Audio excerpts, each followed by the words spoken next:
Então, da semana passada aí, foi a parte de clustering e detecção de anomalias, né?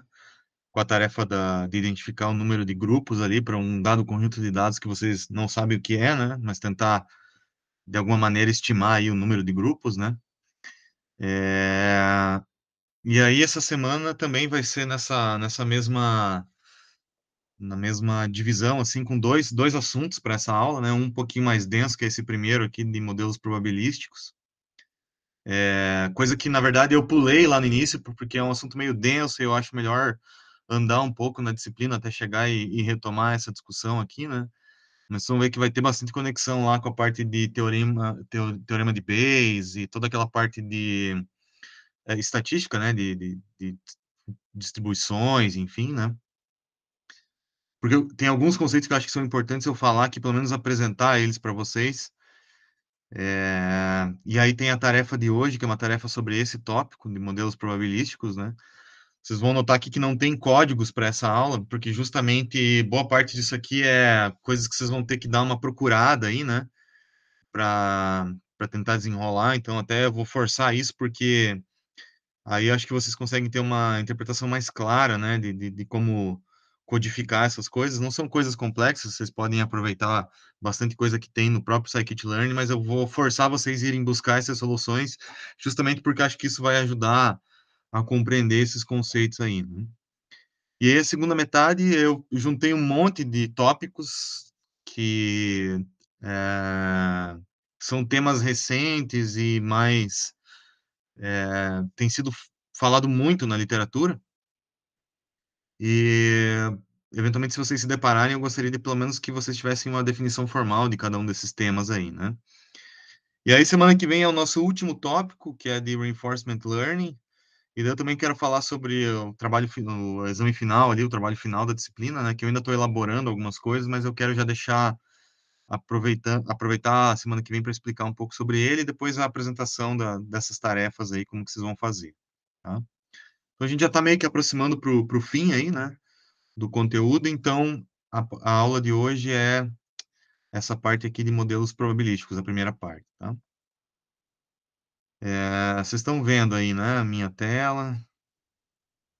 Sim. Tá. Então, o negócio aqui é o seguinte: esses modelos probabilísticos, eles se conectam com a nossa conteúdo da disciplina em várias frentes. Eles se conectam lá no início com a parte de classificação, se conectam com a parte de clustering, se conectam com a parte de regressão, se conecta com a parte de análise estatística de modelos. Então, ele meio que está em tudo, né? Então, agora que a gente já passou por tudo, né, olhou todos os modelos, viu, né, boa parte das coisas aí, eu acho que vale a pena a gente voltar para essa formalização aqui e eu apresentar esses conceitos desses modelos, né, que estão dentro dessa frente mais estatística, né?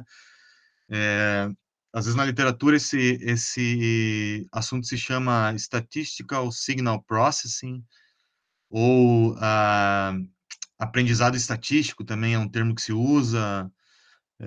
Mas ele tem relação com essa questão estatística, tá? Eu não vou falar de tudo isso, claro, isso aqui é meio que seria assunto para uma disciplina só, né?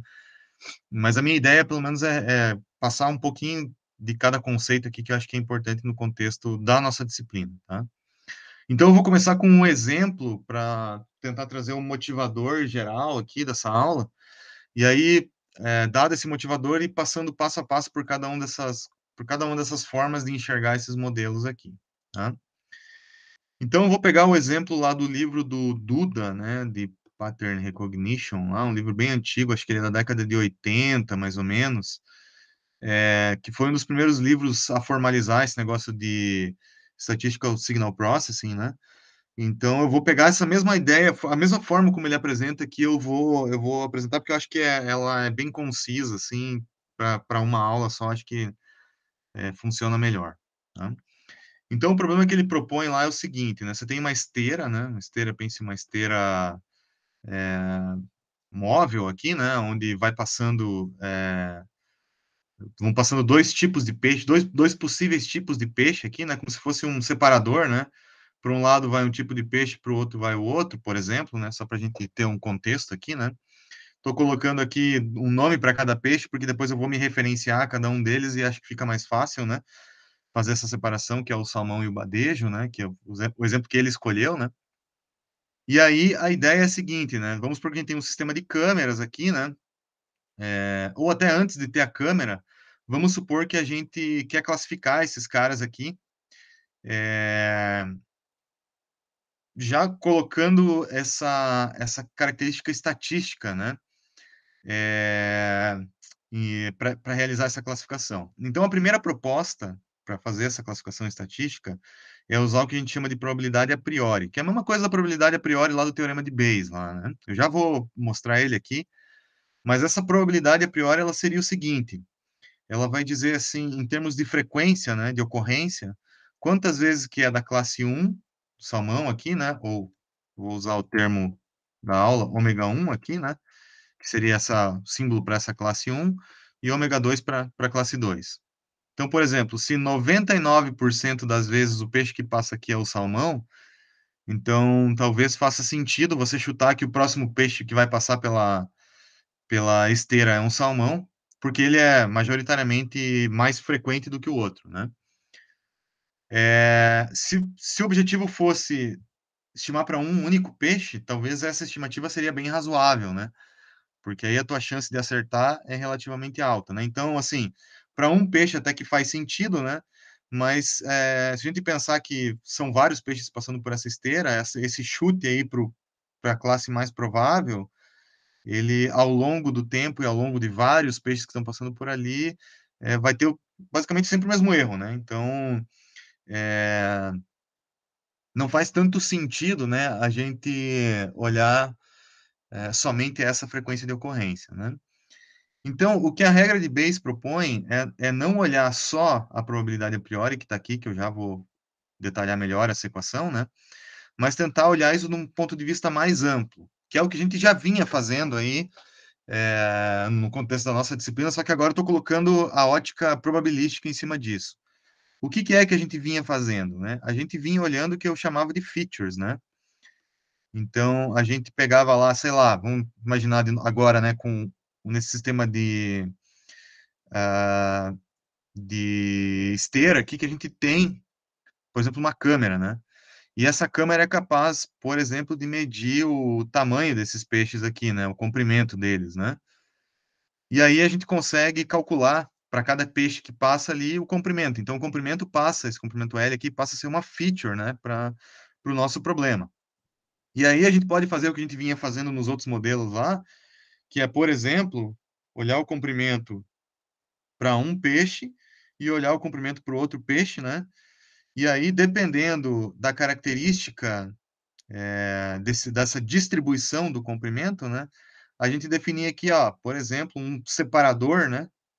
Um separador para uma classe em relação à outra pode ser colocado aqui, se for um separador linear, por exemplo, né? Então, posso colocar uma reta aqui, ó, comprimento maior que mais ou menos 15, ele é badejo, menor é salmão. Tá? Uma possibilidade. Então, eu estou construindo aqui aquele classificador que a gente falou um monte de vezes lá, né, que é o classificador linear, muito embora as coisas sejam não linearmente separáveis, aqui já vou falar mais, né? Mas é esse tipo de classificador que a gente está tentando buscar, tá? Aqui, num contexto probabilístico, o que a gente vai fazer é montar uma PDF, então é uma função densidade de probabilidade, né? Que vai modelar a feature para cada classe. Tá? Então, o que, que essa PDF faz? Ela vai dizer qual é a distribuição daquela feature para a classe salmão e depois a distribuição daquela feature para a classe badejo. Tá? E aí a gente vai colocar isso num contexto bayesiano, né? Por isso que estou falando aqui, começando com a teoria de decisão bayesiana, que vai, na verdade, combinar essas duas coisas. Um, que é aquela probabilidade a priori lá, né? Aquela probabilidade que é o chute, né? Que é uma informação importante, né? Que eu falei lá, por exemplo, se eu sei que 99% das vezes é salmão, faz sentido eu chutar que é salmão. O que não faz sentido é chutar que é sempre salmão. Então, o que, que eu vou fazer? Eu vou combinar isso que eu sei a priori, meu conhecimento a priori sobre um determinado fenômeno. Falei bastante para vocês sobre isso lá quando eu falei de teorema de Bayes, né? Eu vou combinar, então, esse cara aqui que entraria nessa probabilidade a priori aqui, né, um P maiúsculo de probabilidade, com a distribuição das features, né? Então, eu sei que uma feature se distribui de uma determinada maneira para uma classe e para outra, né? Vou compor essas duas coisas. Então, é como se eu estivesse olhando agora as features que a gente vem falando na disciplina de um ponto de vista mais probabilístico, né? Eu estou modelando uma PDF para dizer como que aquelas features se distribuem. Estou combinando com algum conhecimento prévio que eu tenho. Coloco isso no teorema de Bayes, né, que inverte probabilidades. Então, tem que botar uma normalização aqui, mas nem vou falar muito sobre ela, tá? Até vou esquecer ela por enquanto. Ela meio que só torna as coisas entre 0 e 1 para virar probabilidade. E aí eu estou dizendo o seguinte, ó, ao combinar essas duas coisas aqui, a probabilidade do ômega ser igual, por exemplo, a salmão, dadas as features que eu estou medindo, né? Então, probabilidade vai ser, sei lá, combinando essas duas coisas, 0,8 ou 80%. Né? Então, estou olhando as features, a distribuição das features, o que eu sei a priori, combinando essas coisas e dando uma informação do ponto de vista bayesiano. É isso que eu vou tentar fazer aqui. Então, para eu poder fazer isso, a primeira coisa que eu tenho que dizer é como que eu vou modelar essas features aqui por meio de PDFs, né? Então, uma forma é eu pegar, por exemplo, um histograma de distribuição de comprimentos para o salmão, um histograma de distribuição de comprimentos para o badejo, e em cima disso aqui modelar uma PDF. Que tipo de PDF? Pode ser gaussiana, pode ser, sei lá, Bernoulli, que a gente falou, pode ser qualquer distribuição, né, uma mistura de gaussianas que a gente vai falar hoje e tal, uma distribuição qualquer. O que que ela tem que ter? A integral de menos infinito a infinito tem que dar 1, todas aquelas restrições lá de uma PDF, tá?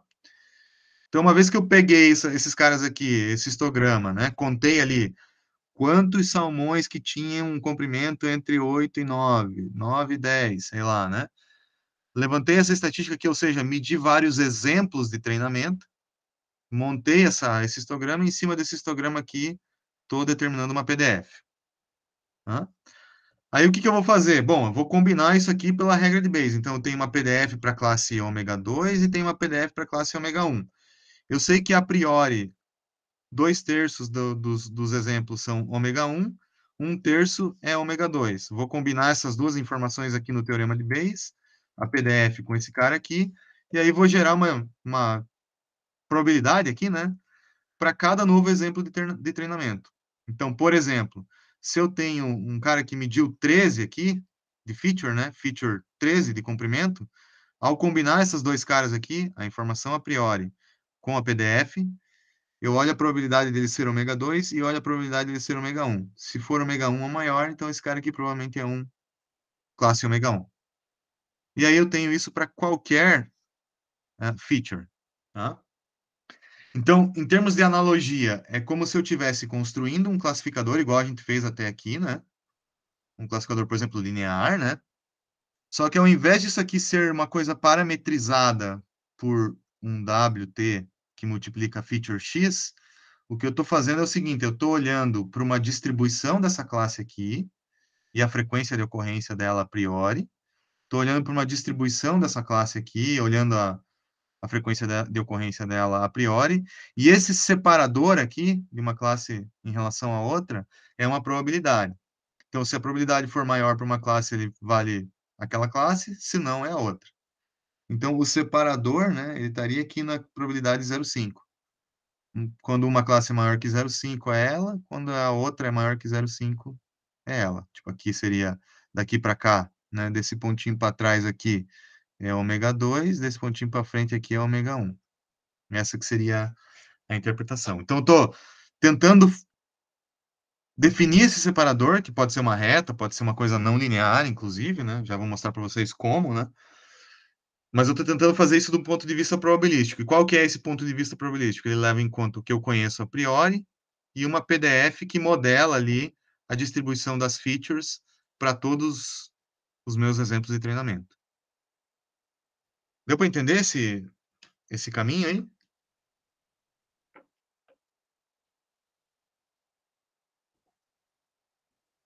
Tem alguma dúvida?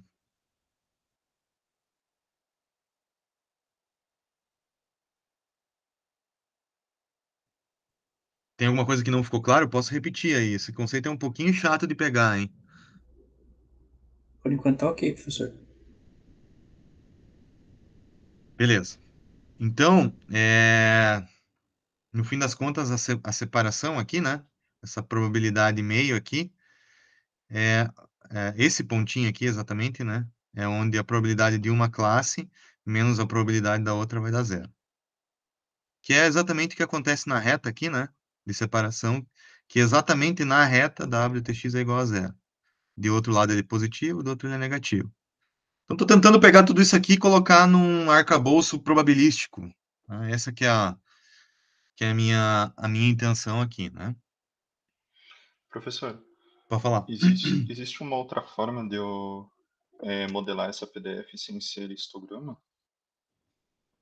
Assim, no meu exemplo aqui, eu só parti de um histograma para gerar uma PDF aqui que pode ser gaussiana ou qualquer outra coisa, né? Mas, assim, o que você precisa para definir essa PDF? Você precisa de dados.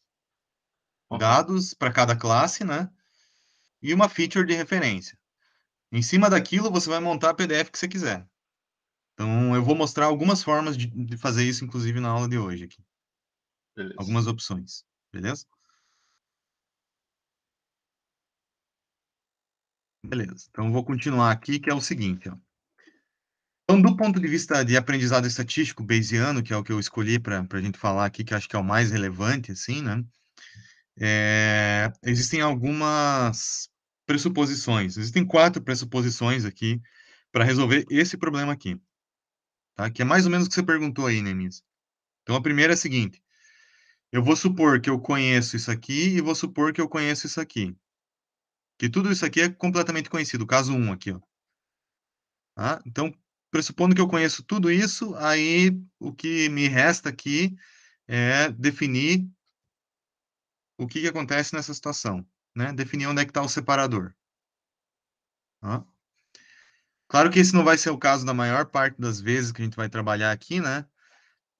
Então, eu vou generalizar isso para alguns outros casos, tá? Que é o seguinte: eventualmente eu posso conhecer esse cara aqui, mas não conhecer esse cara aqui. Tá? Eu posso, por exemplo, dizer assim, ó, eu não sei exatamente como que esses dados se comportam, mas pode ser que eles sejam gaussianos. Então, eu vou pressupor que a distribuição das features é gaussiana, e aí os meus parâmetros da gaussiana são desconhecidas. Eu sei, por exemplo, que os dados estão distribuídos com uma gaussiana multidimensional aqui, mas eu não sei qual que é o vetor de médias aqui, ó, onde é que está o vetor de médias nesse espaço, né?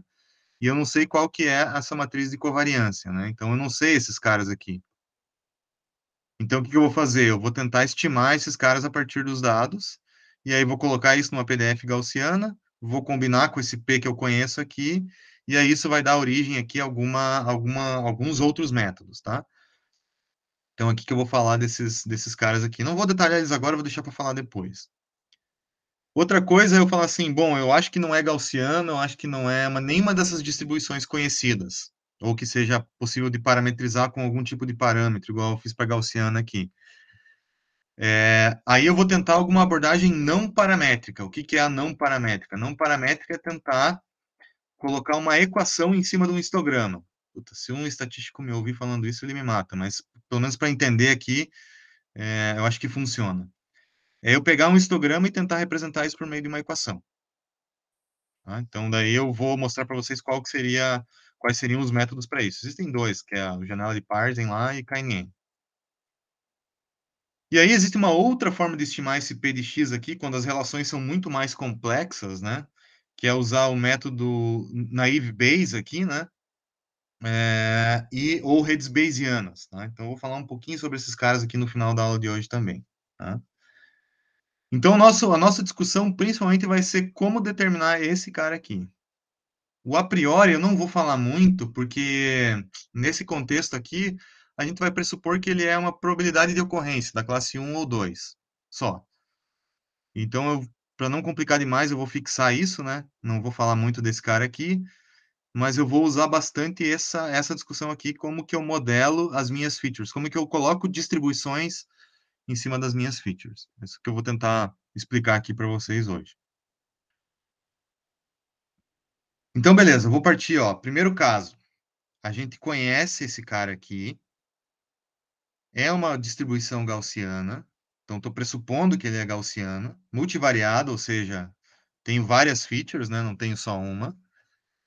E eu vou fazer um desses caras aqui para cada classe, então vai ter um P de x dado ômega para a classe ômega 1 e vai ter um P de x dado ômega para a classe ômega 2. Tá? Então, cada um deles vai ser uma gaussiana multivariada, onde eu conheço o vetor de médias e conheço a matriz de covariância. Tá? Pressupondo que eu sei isso a priori. Aqui está a fórmula de uma gaussiana multivariada, né? Então, só lembrando, o que é uma gaussiana multivariada? É uma gaussiana que tem um vetor de médias, né? Que vai dizer o centro de massa aqui dos pontos, né? Em 2 dimensões, por exemplo, né? Onde que está esse centro de massa aqui. E a matriz de covariância vai dar a cara, a distribuição desses dados, se eles são elípticos, se eles são esféricos, enfim, né? Ele dá esse espalhamento dos dados em múltiplas dimensões. Estou colocando 2 aqui, mas pode ser mais que 2, tá? Então, eu sei que para a classe 1 vai seguir essa distribuição com a sua média e a sua matriz de covariância, e para a classe 2 também vai ter a sua média e a sua matriz de covariância. O que muda de uma classe para outra? Só o vetor de médias e a matriz de covariância. Ambas as classes são definidas como gaussianas. Tá? E eu estou pressupondo que eu conheço esse cara e eu conheço esse cara aqui para as duas classes. Então, nessa pressuposição, o que a gente vai fazer? Primeiro, eu vou fazer um LN aqui, ó. Estou usando o seguinte, para uma classe, estou fazendo para uma classe só. Então, para a classe ômega igual a ômega i, tá? Que é para a classe 1 aqui, por exemplo. Vou fazer um LN desse troço todo aqui, ó. Só do numerador aqui, ó. Vou pegar só o numerador desse cara aqui. Tá? E vou fazer um LN dele. Tá? Por que um LN? Porque eu quero tirar essa exponencial aqui. Tá? E do ponto de vista do teorema de Bayes, esse ln não vai fazer diferença. Ele só vai mudar para nós aqui essa escala, tá? Mas do ponto de vista da cara de uma função em relação a outra, a cara é a mesma. Outra coisa é que eu também vou descartar o denominador. Já falei isso antes, mas vou falar de novo. Vou descartar esse denominador aqui. Então, eu vou tentar trabalhar só com o numerador e, por enquanto, eu estou olhando só para uma classe. Então, eu vou olhar como é que fica esse numerador aqui para uma classe e depois como é que ele fica para outra classe. Então, só o numerador eu estou fazendo um ln de p de x dado ômega e p de ômega. ln de um produto vai ser a soma. ln de p de x mais ln de p de ômega i. O p de x eu estou pressupondo que é uma gaussiana com esse formato aqui. Então, eu vou pegar e vou substituir isso aqui. Tá? E aí, toda essa informação vai virar isso aqui, ó. Esse ln, né, da exponencial, isso aqui vou ter que, né, jogar, vai virar uma soma lá no ln, né? Aí esse ln de uma exponencial cai fora, né? Então esse menos meio de x aqui e tal, isso aqui vai ficar fora da exponencial, vai cancelar com o ln, né? E aí se eu abrir a equação, eu tenho ela detalhada aqui embaixo, ó.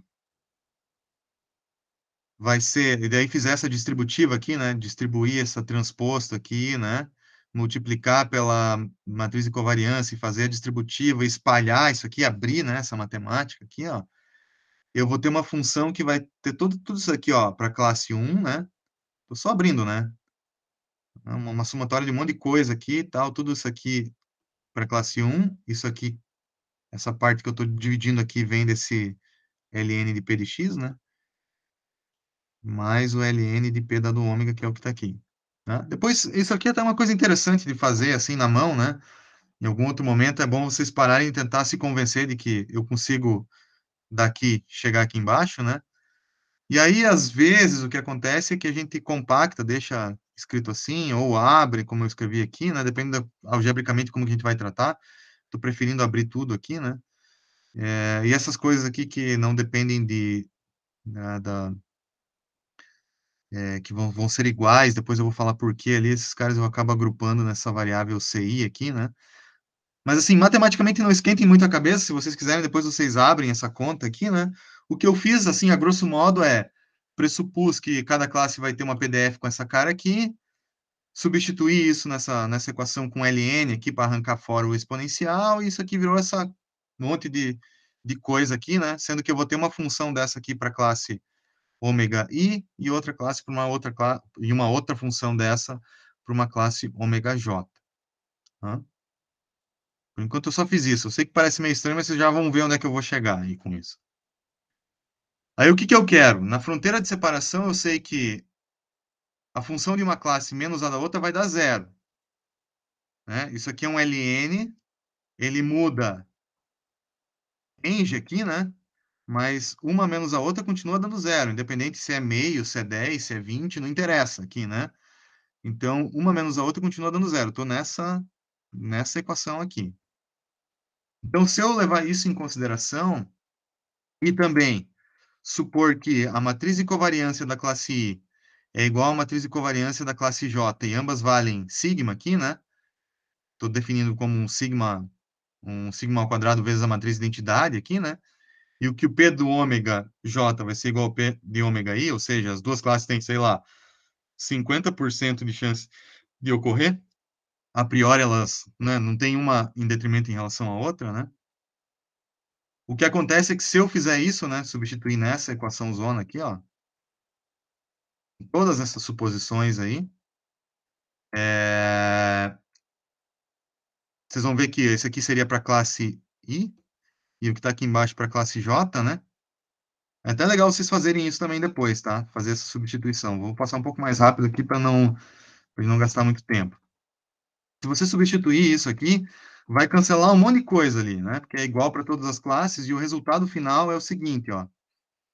Ele é essa expressão aqui, que é média da classe I menos a média da classe J vezes x, vetor de features, menos essa coisa aqui, que é mi vezes mi aqui, né? Que vai dar um escalar, porque é um produto interno entre os dois vetores aqui, e um outro escalar, que é o produto interno entre J e J, né? Ou seja, eu vou ter um vetor que multiplica o vetor de features, menos um monte de coisa que é um monte de escalar aqui, que eu estou chamando de ômega zero. Tá?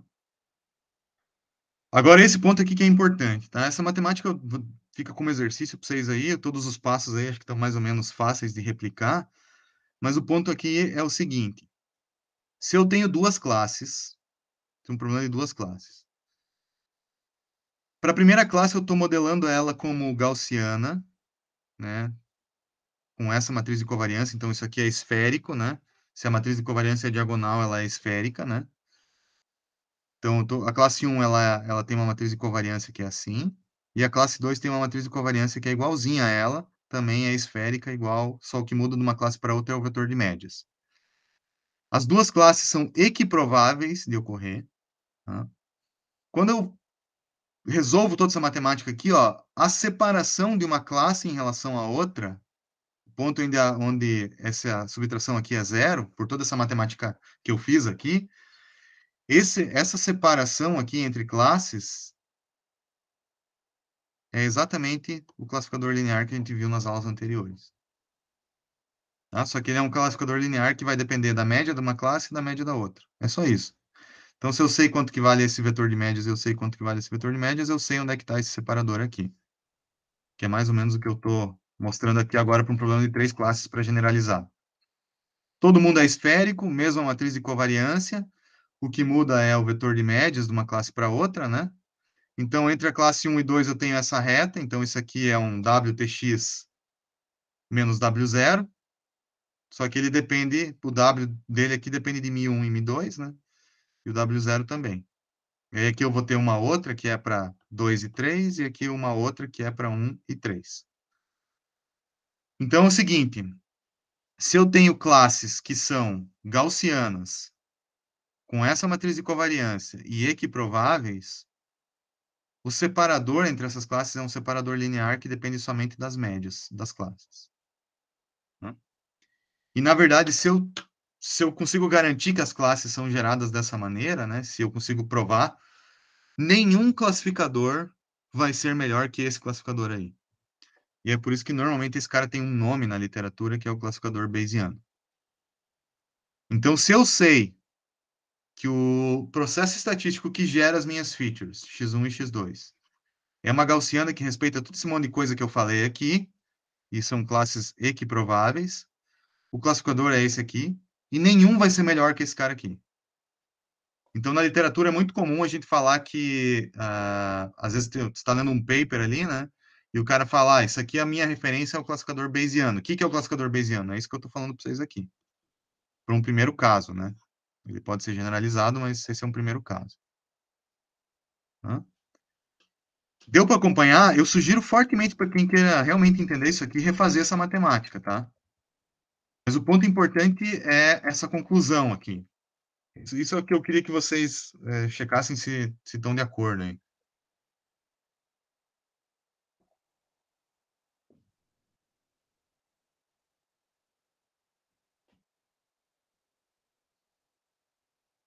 Vocês conseguem entender a implicação disso, né? Então, eles mesmo eles tendo a matriz de covariância igual, isso não significa que eles vão ter a mesma distribuição, né? As classes. Não porque a média é diferente, né? Ah, tá. Entendi. Ó, por exemplo, esse cara aqui, ó, ele tem uma média 3,2. O que que é 3,2? Ele tem 3. Deixa eu ver aqui. Não sei qual desses caras aqui que eu tô falando agora. Ah, é o vermelho. 3,2. 3, 2. E o outro azul aqui é 7,4. Não, esse é 2,5. 2 aqui, né? E 5. Mas a matriz de covariância é igualzinha. Ou seja, o espalhamento é o mesmo, só que elas estão localizadas em regiões diferentes do espaço. Tá. Entendi. Então, se os dados foram gerados por essas gaussianas aqui, o melhor classificador que você pode ter é esse aqui. Não tem nenhum Beleza. classificador que vai separar uma classe da outra melhor que esse cara aí. Beleza? Beleza. Aí eu posso generalizar isso para um caso. Bom, deixa eu só falar de um detalhe antes aqui, que é os classificadores de distância mínima, tá? Nesse exatamente mesmo caso que eu acabei de falar aqui, que é a mesma matriz de covariância, a mesma probabilidade a priori, né? É, eu posso também usar um classificador baseado em distância com essa distância aqui, ó, x para média. Ou seja, se eu tenho um padrão aqui, que eu não sei que classe que ele pertence, eu posso medir a distância dele para esse cara aqui, posso medir a distância para esse cara aqui e para esse cara aqui, para as médias, né? O que der mais perto é o valor dele. Isso aqui também não tem problema. E essa distância aqui, ó, pode ser a distância euclidiana. Por que que pode ser a distância euclidiana? Porque as coisas são esféricas. Matriz de covariância é esférica. Para coisas que são esféricas, a distância euclidiana ali é o a melhor referência, na verdade, né? Então, você pode usar sem problema nenhum distância euclidiana. Toda vez que essa matriz é não diagonal, né? Sigma é não diagonal, ou seja, eu deformo as classes, né? Com uma coisa mais elíptica, né? A menor distância não é a distância euclidiana, é a distância chamada de Mahalanobis, tá? Por quê? Porque se a gente está num caso é, elíptico, né? Que é o que eu estou mostrando com os dados aqui, ó. De um ponto de vista da distância de Mahalanobis, esse cara aqui, ele é equidistante, né? Ou melhor, ele está. Deixa eu ver como é que eu vou colocar isso aqui de um jeito mais fácil. Talvez eu vou inverter, ó. Se eu estou numa distância euclidiana, eu estou pressupondo que tudo é esférico, né? Ou seja, um cara que está aqui, ele tem a mesma distância do centro de um cara que está, sei lá, nesse ponto aqui, Em qualquer uma dessa região esférica aqui, todo mundo é equidistante. Então, de um ponto de vista euclidiano, esse cara aqui está bem mais longe do centro do que esse cara aqui. Esse aqui está mais perto, né? E todos os que estão aqui nessa mesma circunferência têm a mesma distância. Do ponto de vista de Mahalanobis, que é essa medida de distância aqui, que leva em consideração a covariância, a matriz de covariância, como que os dados estão distribuídos, né? Então, os pontos que estão distribuídos nessa elipse aqui, eles são equidistantes. Então, esse cara aqui tem a mesma distância do ponto de vista de Mahalanobis que esse cara aqui para o centro. Tá? Porque a distância de Mahalanobis, ela acompanha essa distribuição dos dados. Tá? Ela leva em conta como que os dados estão achatados ali em relação ao centro. Tá? Então, assim, se os dados foram gerados por uma matriz de covariância que não é diagonal, aí não tem saída, o ideal é usar a distância de Mahalanobis. Agora, se segue uma matriz que é diagonal, aí você pode usar a distância euclidiana. Né? Isso é o motivo do porquê que, em alguns casos, o KNN funciona bem com distância euclidiana, né? Porque casa bem nesse cenário aqui, né? E por que que às vezes ele não funciona tão bem? Porque eventualmente ele pode estar nesse cenário aqui, né? Onde você tem os dados achatados ali, né? E aí, eventualmente, por exemplo, se você tivesse uma classe com dados distribuídos assim, né? E outra classe bem pertinho aqui, né? Com dados distribuídos assim. Você quer que esse cara aqui, né? Esteja mais próximo desse centro aqui, que é o dessa classe. E a mesma coisa para essa outra, né? Eventualmente você pode ter um pontinho aqui que esteja perto dessa fronteira aqui, né? Mas que você não queira classificar como uma classe ou outra, né? Então, você quer, na verdade, justamente dizer que todo mundo que está nessa distância aqui, né? Com essa cara de distribuição aqui, pertence a esse ponto, enquanto que para essa outra classe é a mesma coisa, né? Então, a distância de Mahalanobis, ela captura essa interpretação aqui, né? Então, isso é meio que um parênteses, tá? Só para lembrar aqui. Matriz de covariância esférica, distância euclidiana. Matriz de covariância, matriz de covariância diagonal é esférico, é euclidiano. Matriz de covariância não diagonal é elíptico, e aí a melhor distância, a melhor medida é Mahalanobis, tá? Que leva em conta essa matriz de covariância aqui. Mas daí voltando, né? No caso que a matriz é não diagonal, então teria que mudar toda aquela minha equação do classificador Bayesiano de novo lá, né?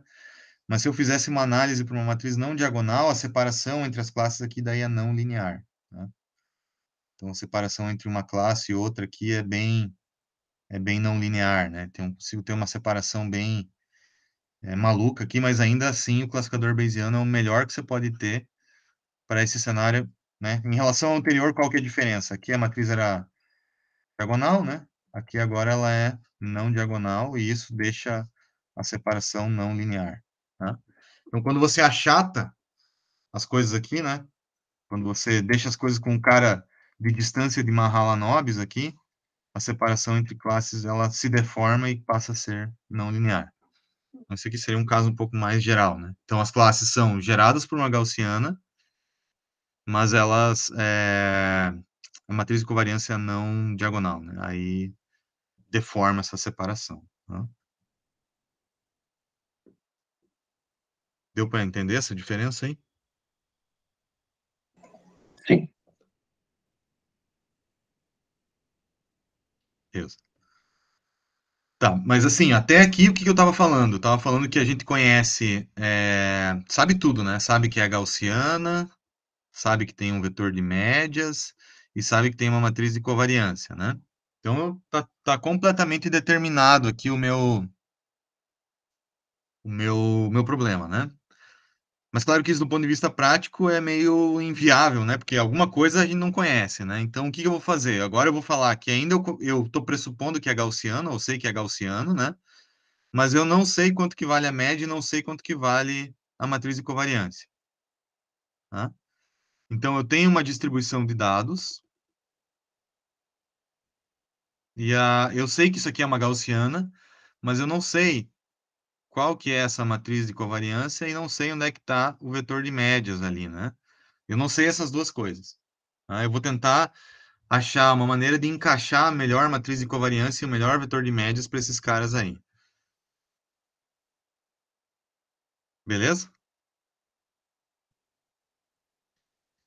Então, para fazer isso, eu vou falar de um estimador mais clássico. Também não vou entrar nessa história aqui, porque eu já falei para vocês que existe uma disciplina no CPGI só para isso, né? Que é chamado Teoria da Estimação, Estimation Theory aí, né? Que é um assunto bem vasto, né? Mas eu vou falar de um aqui que eu acho que é importante, porque se cita bastante esse cara aqui na teoria de reconhecimento de padrões, e eu acho importante falar um pouco sobre ele. Esse estimador aqui é o estimador de maximum likelihood. Eu vou explicar a intuição dele aqui, né? Para ver se, né, a partir disso vocês conseguem pelo menos entender o que ele significa, tá? O maximum likelihood ele é o seguinte: eu tenho um monte de pontos em 2D, 1D, isso aqui vale para qualquer dimensão, né? E eu tenho várias gaussianas que eu posso tentar encaixar nesses pontos aqui. Eu tenho, sei lá, essa gaussiana aqui, eu tenho infinitas, né? Eu tenho essa, eu tenho uma gaussiana assim, cada uma tem um vetor de médias e uma matriz de covariância diferente. O que eu quero é tentar encaixar uma gaussiana nesses dados aqui, que seja a gaussiana melhor possível, tá? Então vamos pensar no caso unidimensional. Eu tenho 3 pontos aqui que eu quero descrever por uma gaussiana. Então eu tenho essa gaussiana da esquerda aqui, né? E tenho essa gaussiana da direita, né? Claramente, essa gaussiana da esquerda aqui, ela explica melhor, ela representa melhor os dados do que essa gaussiana da direita, né? Parece que os dados têm mais essa distribuição que está aqui, né? Com a média aqui e tal, do que essa que está na direita, né? Assim como aqui, tem essa aqui, que é bem melhor do que essa e bem melhor do que essa, né? Então, existe uma aqui que é a mais adequada para tentar encaixar em cima daqueles dados lá, né? E o maximum likelihood ele faz exatamente isso. Ele tenta, para as infinitas gaussianas possíveis que existem, qual que é que encaixa melhor em cima desses dados, tá? E para encaixar, o que ele diz? Ele vai falar o seguinte, ó, o produto desses valores aqui, né, ó, o valor correspondente da PDF, que é o likelihood, né? Isso aqui no eixo Y é o chamado likelihood. Se eu pegar a gaussiana aqui, quando encaixada aqui, der o máximo produto entre esses caras aqui no lado esquerdo, vai ser a melhor gaussiana possível. Não existe uma prova para isso, mas enfim. Né? Esse cara aqui, ó, se eu for olhar, todo mundo é bem pequenininho, né? Então o produto desses vai ser bem pequenininho. Esse aqui, o produto vai ser maior. Então, é, o estimador de maximum likelihood é encontrar a gaussiana, os parâmetros, né? Qual é o vetor de médias, média, qual é a matriz de covariância, que consegue encaixar essa gaussiana aí com o maior produto desses likelihoods, né? Mais ou menos essa que seria a intenção. Então, ela tenta maximizar o produto para todos os exemplos que eu tenho de treinamento, um produto, né? Do likelihood, que é o valor lá em Y, né? Esse cara que está aqui. Então, para todos os valores ali, né? Eu vou tentar achar o θ, que são os parâmetros, mi ou sigma, que maximiza esse produto. Tem várias formas de resolver isso daqui. Para uma gaussiana, dá para simplesmente derivar e igualar a zero, né? Esse problema de otimização aqui. E aí, o resultado disso, eu já falei sobre isso para vocês no passado, né? No caso unidimensional lá, a resposta do maximum likelihood é o vetor de médias, ou né, a média, né, a formulazinha da média que vocês conhecem lá, e a formulazinha da matriz de covariância lá, que é a definição clássica. Então, a consequência disso daqui é o seguinte: se eu tentar maximizar o produto dessas coisas aqui, o que vai maximizar é o vetor de médias, né, cuja a média é dada pela... Vou pegar a fórmula aqui, né? 1 sobre n é a soma de todos os x. Né? Então, é só a resolução desse problema de otimização aqui para a média, né? Para o θ sendo a média, dá essa fórmula. E a resolução desse problema aqui para o θ sendo a covariância vai dar essa fórmula aqui. Tá? Então, beleza, o que isso diz? Isso diz o seguinte: se eu tenho um monte de pontos aqui para classe 1 e um monte de pontos aqui para classe 2, eu sei que isso aqui é gaussiano, eu uso essa fórmula para determinar a média para ela, uso essa fórmula para determinar a covariância para essa classe, uso essa média para determinar a média dessa classe e uso a covariância para essa classe. E aí, uma vez que eu resolvi isso aqui, eu posso voltar e usar, por exemplo, um classificador como esse aqui, ó, para resolver o meu problema de classificação. E vai ser o classificador Bayesiano, que é o melhor de todos, que eu já expliquei isso para vocês anteriormente. Tá? Essa que seria a ideia de usar aí o maximum likelihood, né? Então, o primeiro exercício dessa semana, até isso aqui, vocês não precisam fazer, isso aqui acho que é muito teoria de estimação, riscaria isso aqui para vocês agora, mas vocês vão fazer exatamente isso, vocês vão gerar um conjunto de dados, depois vocês vão tentar calcular a média e a matriz de covariância e usar isso dentro de um classificador Bayesiano ali para resolver o problema, tá? E talvez fique mais claro essas etapas do processo aí. A minha PDF também pode ser uma combinação de gaussianas, tá? Então vamos supor que eu tenha, sei lá, um dado assim, ó. Eu tenho uma classe que ela está distribuída dessa maneira aqui, ó. Isso é uma classe, tá? Tem um formato meio maluco aqui, né? E de repente isso aqui pode ser uma mistura de duas gaussianas. Então, uma gaussiana que tem esse vetor de médias e essa matriz de covariância, e outra gaussiana que é essa outra vetor de médias e essa outra matriz de covariância. Isso tudo é uma classe, ômega 1, tá? Então, eu posso querer fazer uma representação dessa classe ômega 1 como uma mistura de duas gaussianas. Então, ela vai ser alguma coisa que é esse π aqui, né? Vezes uma gaussiana da classe dessa, para essa classe, né? Seria essa primeira gaussiana aqui, né? Mais alguma coisa, um ponderador ali, vezes essa segunda gaussiana aqui. E aí, essa classe seria representada por uma soma de duas gaussianas. Uma gaussiana para esse primeiro grupo aqui, né? Mais uma gaussiana do segundo grupo. Cada uma ponderada aqui por um fator aqui para garantir que a soma, né, desse troço aqui, a integral disso aqui ao longo de todo o espaço, né? Se eu fosse integrar essa mistura aqui, né? Fosse igual a 1.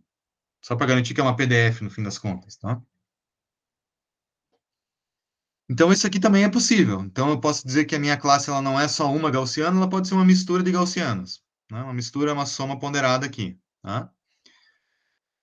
Poderia pensar em usar o maximum likelihood para estimar o vetor de médias e a matriz de covariância para essa mistura, mas isso aqui matematicamente é bem complexo. Então, na prática, se usa um outro algoritmo para essa estimativa, que é o chamado algoritmo Expectation Maximization, né? O EM, ou maximização da expectativa. Também se usa bastante esse termo em português, tá? Então, como é que é esse cara aqui? Eu vou mostrar a intuição dele aqui, talvez ele lembre alguma coisa para vocês aí. Então, a intuição dele é a seguinte: eu tenho um conjunto de dados que eu quero representar por meio de uma mistura de gaussianas. Quero que seja a mistura dessa classe aqui, dessa gaussiana 1 com essa gaussiana 2 aqui. Quero somar essas duas gaussianas, ó, a gaussiana 1 com a gaussiana 2, cada uma ponderada aqui por um valor, né? Então, π vezes G1 mais π vezes G2, π2 vezes G2. E aí, a soma dessas duas coisas vai dar uma gaussiana que, no fim das contas, é a mistura dessas duas. E eu quero saber, então, quem é o vetor de médias da mistura, então, μ1, μ2. Quem é a matriz de covariância da mistura, que é σ1, σ2. Eu quero saber também quanto que é esse ponderador aqui, né? Quanto que vale π1 e π2, tá? Então, como que eu faço? Eu começo atribuindo aleatoriamente aqui, ó, um valor para cada um desses caras aqui. Então, μ1 eu vou chutar que está em algum lugar aqui, μ2 vai estar em algum lugar aqui, a matriz de covariância vai ter um valor aqui, a outra também, e cada um vai ter o seu valor de π correspondente. Tá? Chutei um valor para esses caras aí. Aí, qual que é a primeira etapa desse algoritmo? Eu vou fazer o seguinte, cada um desses carinhas aqui eu vou pintar. Se ele estiver mais perto do vermelho, ele vai ser mais vermelho. Se estiver mais perto do azul, vai ser mais azul. Mas na fronteira, né, ele vai ser nem muito vermelho, nem muito azul. Então, quanto mais perto do azul, mais azul. Quanto mais perto do vermelho, mais vermelho. Então, pintei esses caras aqui como se fosse uma probabilidade. Tá? Aí, uma vez que eu tenho esses dados aqui, que são vermelho, e esses dados aqui, que são azul, eu vou atualizar o meu vetor de médias e a minha matriz de covariância de acordo com cada uma dessas distribuições. Então, vou usar os vermelhos para atualizar o vetor de médias e matriz de covariância, e vou usar o azul para atualizar o vetor de médias e matriz de covariância. E vou fazendo isso, né? Alternando essas duas etapas até chegar nessa iteração final aqui, onde o resultado da mistura vai ser isso aqui, ó. A matriz de covariância desse cara está dando esse espalhamento, a matriz de covariância desse cara está dando esse espalhamento, o vetor de médias está aqui, o vetor de médias está aqui, e a mistura vai ser a soma dessas duas coisas. Isso lembra alguma coisa para vocês, hein?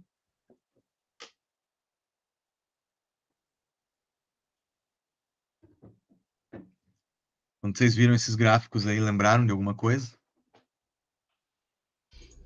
Clustering, uma coisa assim, professor. Oi? Da aula passada, parte de clustering, de Isso, separação, né? exatamente. Quando a gente falou semana passada do K-means, ele era basicamente isso, né? Só que eu não tinha a matriz de covariância, era só a média, né? Conseguem fazer essa associação, hein?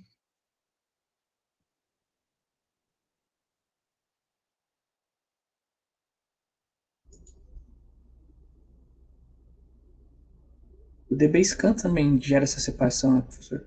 É, Parecido. todo método de clustering faz isso, né? Só que esse aqui faz isso pressupondo que cada cluster vai ser uma gaussiana com um vetor de médias e uma matriz de covariância. Beleza?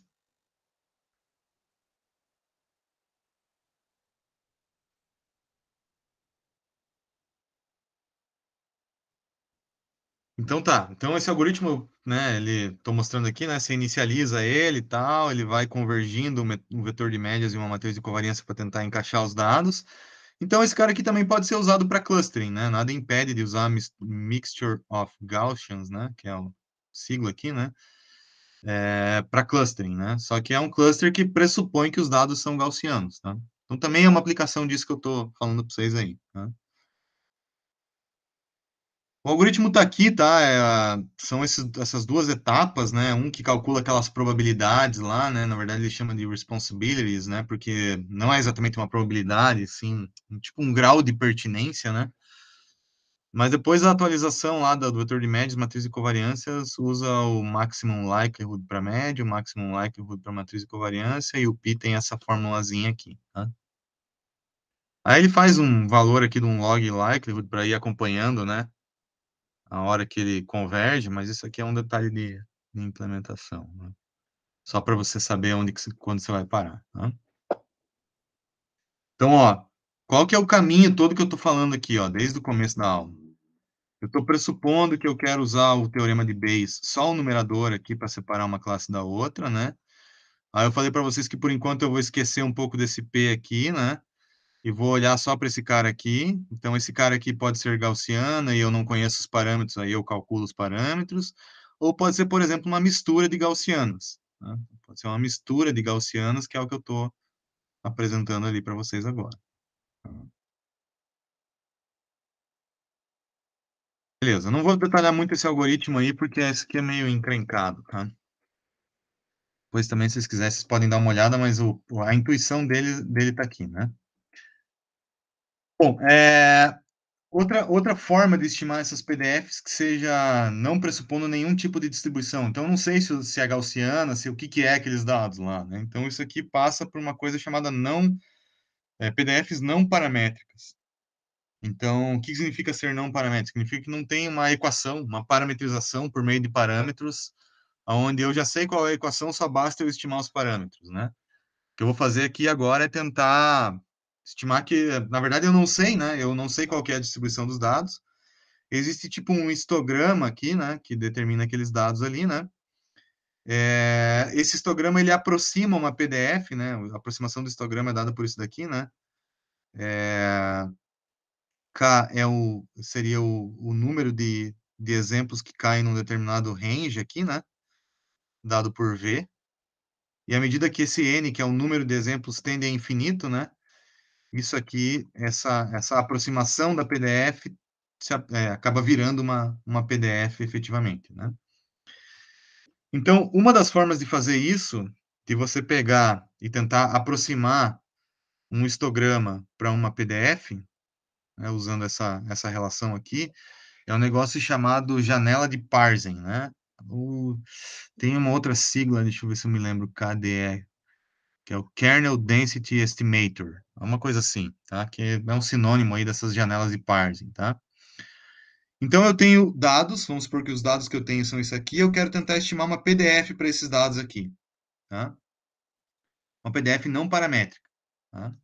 Então o que que essa janela de parsing faz? Ela vai pegar e colocar em cima de cada dado aqui, ó, vai tentar fazer uma gaussiana unidimensional aqui para esse dado, ó, tá? Então vai tentar localizar uma gaussiana aqui, daí vai pegar outro amarelinho, colocar uma outra gaussiana com a mesma abertura aqui, né? O mesmo desvio padrão. Vai para o outro amarelinho também, vai pegar, para o outro também, daí vai para cada ponto vai centralizar uma gaussiana. E aí no fim, ele vai somar todas as n gaussianas para todos os pontos que você tem, e a PDF vai ser a soma dessas várias gaussianas, que é isso em vermelho que eu estou colocando aqui. Então ela pode ter um formato arbitrário, maluco qualquer, né? Deixa eu fazer um desenho melhor aqui, né? Tem que ser uma função esse troço. Então pode ter um formato qualquer, né? Que não é gaussiano, que não é, né? Não tem nenhuma cara típica, né?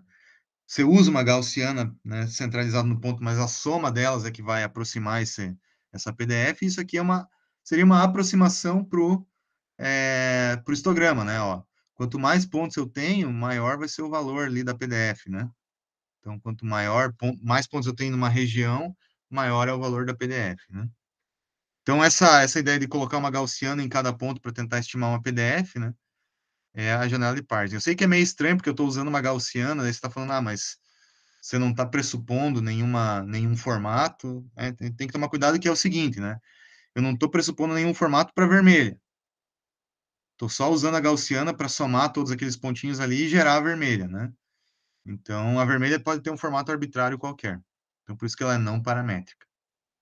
Tá? Aí dá para usar ela em várias abordagens, e claro, quanto esse parâmetro que eu uso para cada gaussiana aqui, ele impacta, né? Então, em alguns casos ele vai ficar bem ruidoso, em outros casos ele vai ficar melhor. Quanto mais exemplos eu tiver também, melhor, né? No caso multidimensional, ela pode ficar uma bagunça, né? Dependendo do parâmetro que eu escolher ali. Então, é bem difícil sintonizar esse modelo aqui, né? Não é uma coisa tão trivial, tá? Por último, vou falar aqui então do classificador, o Naive Bayes, né? Então, de novo, gente, ó, o que eu estou fazendo aqui? Estou tentando achar uma maneira de estimar a PDF. Ó. Eu tenho a, a, a expressão que eu estou usando, quero estimar a PDF, tá? Então, falei de estimativa não paramétrica, acabei nem falando do KNN aqui, para não confundir, vocês já conhecem ele, não quero apresentar ele de outro jeito, falei só da janela de parsing, mas beleza. E agora eu vou tentar olhar de outro jeito esse negócio aqui, que é a base do Naive Bayes, tá? Como que funciona o Naive Bayes? Basicamente, ele faz o seguinte, né? Ele vai assumir que cada feature, então se eu tenho lá um problema com duas features, né? Então, sei lá, vamos supor que eu tenha essa distribuição de classes aqui, né? Eu tenho a feature x1 e eu tenho a feature x2. Ele vai assumir que a feature x1 é independente da x2, e aí a PDF conjunta desses caras aqui vai ser o produto de uma PDF olhando só para x1 e uma PDF, vou desenhar para cá, olhando só para x2. Tá? Então ele vai ser o produto de uma PDF olhando só para feature x1 vezes, né, o produto, né, uma PDF olhando só para feature x2. E aí a multiplicação dessas duas coisas aqui que vai gerar a PDF conjunta desses caras. Tá? Isso aqui não é necessariamente verdade, porque normalmente as features têm correlação, né? A variação de uma influencia na variação da outra, né? Então, do ponto de vista teórico, muitas vezes acaba que a gente não respeita essa restrição para usar esse classificador, mas esse é um classificador que por muitos anos, para detecção de spam, de e-mail, aí, foi um classificador que funcionava muito bem, né? Então, como que eu monto o classificador Naive Bayes? Eu pressuponho que a PDF vai ser isso aqui, o produto das PDFs individuais, né, por feature aqui. E aí eu volto lá no começo e uso essa equação aqui, né? Por exemplo, numerador e denominador aqui. Perdão, só o numerador e o denominador, tá? Para arrancar fora, né? Mas fazendo a combinação dessas duas coisas aqui. Se as classes forem equiprováveis, esse cara também não importa, acaba caindo fora, então é só eu olhar para essa distribuição aqui para definir o que é uma classe ou outra, né? Algo mais ou menos parecido com o que eu fiz com o primeiro classificador Bayesiano da aula de hoje. Então, o ponto importante do classificador, o naive Bayes, é que ele pressupõe a independência entre classes aí, né? E aí, se as classes forem equiprováveis, para eu classificar um exemplo qualquer aqui, é só eu fazer o produto aqui, e a classe que der o maior produto desses caras aqui, vai ser a classe que eu vou atribuir o meu padrão. Tá? Então, aqui tem uma restrição que tem que tomar cuidado, que ele assume que as features são estatisticamente independentes, né? Então, isso aqui nem sempre é verdadeiro, então tem que tomar cuidado, né? Mas na prática ele tem um resultado ok, então é um classificador que funciona, que eventualmente pode funcionar bem, tá? Então, qual que é a diferença dele? Ele faz o produto de cada feature individual, aqui da PDF de cada feature individual. Aí, normalmente, se usa gaussiana para cada feature mesmo, né? Essa aqui que é a ideia desse classificador, né? Deixa eu falar rapidamente aqui do exercício da aula de hoje, só para vocês entenderem, tá? Então, o que vocês vão fazer no exercício da aula de hoje? Vocês vão... são 3 partes, tá? A primeira parte, ela, ela envolve aqui... você vai gerar três classes, ômega 1, ômega 2 e ômega 3, com essas distribuições aqui, de média e matriz de covariância. Aí você vai usar o estimador maximum likelihood. O que é o estimador maximum likelihood? É você pegar essa fórmula aqui, ó, do vetor de médias e essa fórmula do matriz de covariância. E aí você vai estimar uma média para cada uma dessas classes. Você sabe quanto que ela vale, eu sei disso, né? Mas a ideia é fazer de conta que você não soubesse, mas você sabe que os dados foram gerados a partir daquela gaussiana. Então você vai usar a vetor de médias, lá, a matriz de covariância para cada classe. E aí o que você vai fazer? Por primeiro, implementar o classificador baseado em distância euclidiana. Quem é esse classificador? É esse cara que tá aqui. O primeiro cara que você vai testar é esse, tá? Aí, o que você vai fazer? Vai implementar o classificador baseado na distância de Mahalanobis. Quem que é a distância de Mahalanobis? É essa equação que está aqui. Então, vocês vejam, não tem código pronto, é que é fazer na mão, né? Não é nada difícil, mas é importante tentar fazer. Aí depois você vai mexer um pouquinho, que é usar o classificador de Bayes. Quem que é o classificador de Bayes? Ah, se a matriz de covariância é igual, né? As classes são equiprováveis e tal, então o classificador de Bayes, ele é esse cara aqui. Então, você vai implementar uma equaçãozinha desse cara aqui. É que para vocês tentarem entender um pouco melhor, que esses conceitos não são tão fáceis de absorver de imediato, mas creio que fazendo esse exercício aqui vai ficar um pouco mais fácil, tá? Então, não tem código pronto, é para fazer na mão mesmo. Aí, o exercício 2, tá? O exercício 2, você vai gerar os dados com uma distribuição que é uma mistura de gaussianas e depois tentar usar o algoritmo Expectation Maximization. Aí eu deixei um código, porque isso aqui é meio chato de fazer na mão, para tentar ver o que acontece ali, né? Com esse algoritmo aplicado a esses dados que você está gerando e conhece como que ele foi gerado, que também é uma mistura de gaussianas, né? E aí, por último, você vai usar a janela de parsing, né? Tentar estimar PDF aí de uma distribuição usando ele. Aí eu também deixei um código, porque isso aqui é chatinho de ajeitar, mas eu deixei aqui um código para vocês tentarem pegar esse feeling, né? Então, vocês vão fazer todos esses exercícios aqui, talvez vocês vão se dar conta, tá, mas do ponto de vista de classificação e reconhecimento de padrões, talvez não seja... É mais estatística do que reconhecimento de padrões. Mas eu acho que é importante vocês conhecerem esses conceitos aqui, né? E aprenderem um pouquinho sobre estimativa de PDFs, né? E vendo um pouquinho como é que isso se aplica no contexto de reconhecimento de padrões, porque daí eu acho que vocês vão ter uma visão mais clara aí dessa abordagem, tá? Perguntas até aí, rapaziada?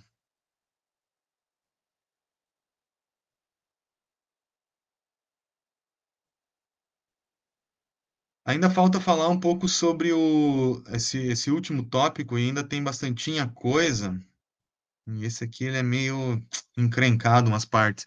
A gente pode fazer o intervalo agora, e voltar lá por umas 3h15, aí eu termino essa parte e a outra parte da aula é um pouquinho mais rápida.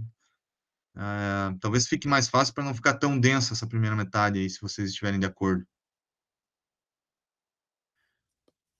Beleza? Então, eu vou parar minha gravação aqui.